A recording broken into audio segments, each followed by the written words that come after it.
Hello everyone, আসসালামু আলাইকুম। সবাইকে আরও একটি নতুন ভিডিওতে শুভেচ্ছা, অভিনন্দন ও ভালোবাসা। প্রিয় বন্ধুরা, ভিডিওতে আপনাদেরকে যেটি দেখাচ্ছে সেটি হচ্ছে পেট্রোল পাম্প। কেন আসলাম এই পেট্রোল পাম্প নিয়ে ভিডিও করতে, আর কি আসলে বিষয়, এই বিষয়টি আজকে থাকবে এই ভিডিওতে। সকলে ভিডিও জুড়ে থাকবেন। ভিডিওটি ভালো লাগলে শেয়ার করবেন, ভালো না লাগলেও দেখতে থাকুন।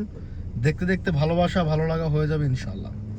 প্রথমত কথা হচ্ছে, এই গরমের মৌসুমে যারা আমাদের বাংলাদেশি ভাইয়েরা এরকম পেট্রোল পাম্পে ডিউটি করে, দেখতে পাচ্ছেন আপনারা স্ক্রিনে অলরেডি এক ভাইকে, যে সমস্ত ভাইয়েরা পেট্রোল পাম্পে ডিউটি করে, আসলে অত্যন্ত গরম এবং গরম হাওয়া।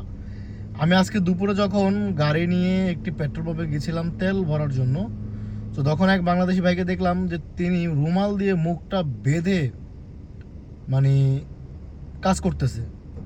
মানে দেখে আমার এতটা কষ্ট লাগলো যে আমাদের কিছু কিছু এজেন্সির লোক যারা বাংলাদেশ থেকে প্রবাসে লোক পাঠায়, তারা এই যে সমস্ত পেট্রোল পাম্পের কথা বলে বলে মানে আপনি দেখেন একটা জিনিস কি, আপনি দিন শেষে কষ্ট করলেও মাস শেষে যখন আপনি ভালো একটি স্যালারি কি ভালো একটি অ্যামাউন্ট আপনার হাতে আসবে, তখন কিন্তু আপনার কাছে খুব ভালো লাগবে।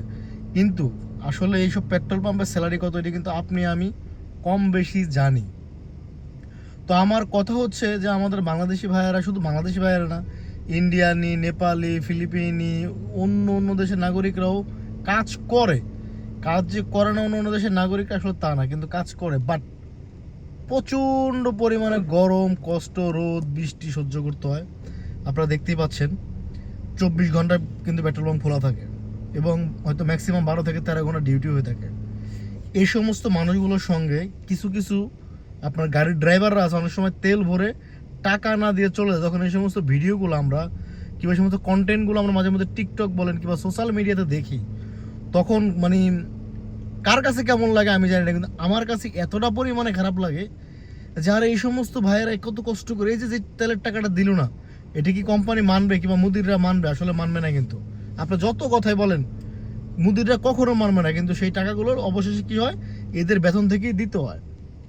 তো যারা আমাদের বাংলাদেশি প্রবাসী ভাইয়েরা রয়েছেন, পেট্রোল পাম্পে কাজ করেন, তাদের জন্য আসলেই খুবই মানে দুঃখ লাগে কিংবা কষ্ট লাগে।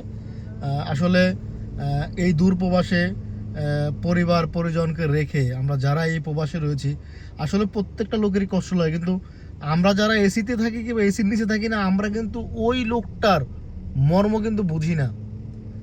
ওই লোকটার মর্ম কিন্তু আমরা বুঝি না। কিন্তু আমরা বাংলাদেশ থেকে মনে করি কি, আরে ভাই বিদেশে গেলেই মনে হয় টাকা।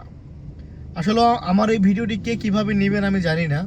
আবার এই প্রবাসও আমি দেখতেছি সৌদি আরবে বিভিন্ন লোক পেট্রোল পাম্পে কাজ দেওয়ার নামকে বিভিন্ন লোকের কাছ থেকে টাকা পয়সা হাতিয়ে নিচ্ছে। আসলে এগুলো বন্ধ করেন। দেখেন, আপনি একটা লোককে যদি কাজ দেন, তার কাছ থেকে 2 টাকা নিয়ে আপনার খাইতে হবে, আমার মনে হয় এই জিনিসটা না করাটা সবচেয়ে বেটার। সব কিছুর একটা লিমিট থাকে ভাই। টাকা পয়সা কবরে যাবে না, আপনার কাফনের কাপড়ের কিন্তু ভাই পকেট নাই। তো প্রিয় প্রবাসী বন্ধুরা, আমরা হয়তো বা মন থেকে এই সমস্ত প্রবাসী ভাইদের জন্য দোয়া করতে পারি, হয়তো আহাজারি করতে পারি, এতটুকুই বাস। এদের কষ্টগুলো আসলে কেউ বোঝে না। আর এই ভিডিওটি আমার এই কারণেই করা, অনেক বাংলাদেশি ভাইরা বেকার রয়েছেন। এই সমস্ত কাজ কামে যাওয়ার আগে অবশ্যই চিন্তা ভাবনা করে যাবেন। এখানে গেলে অবশ্যই একবার কাফালা হয়ে গেলে কি, এই কোম্পানিতে চলে আসলে আপনার কিন্তু বের হওয়ার কোনো সুযোগ নেই। তাই সর্বোপরি সব কথার ঊর্ধ্বে একটি কথাই বলতে চাই, কাজকে কখনো কেউ ছোট করে দেখবেন না। যে বলদের কাজ করে সেও কিন্তু কষ্ট করে, যে ওসিতে বসে কাজ করে সেও কিন্তু কষ্ট করে। তো অ্যাজ এ একজন প্রবাসী হিসাবে অন্য একটি প্রবাসীর ক্ষতি করা থেকে বিরত থাকুন। পারলে উপকার করুন, না পারলে দরকার নেই। সবাই ভালো থাকবেন, সুস্থ থাকবেন। আল্লাহ হাফেজ।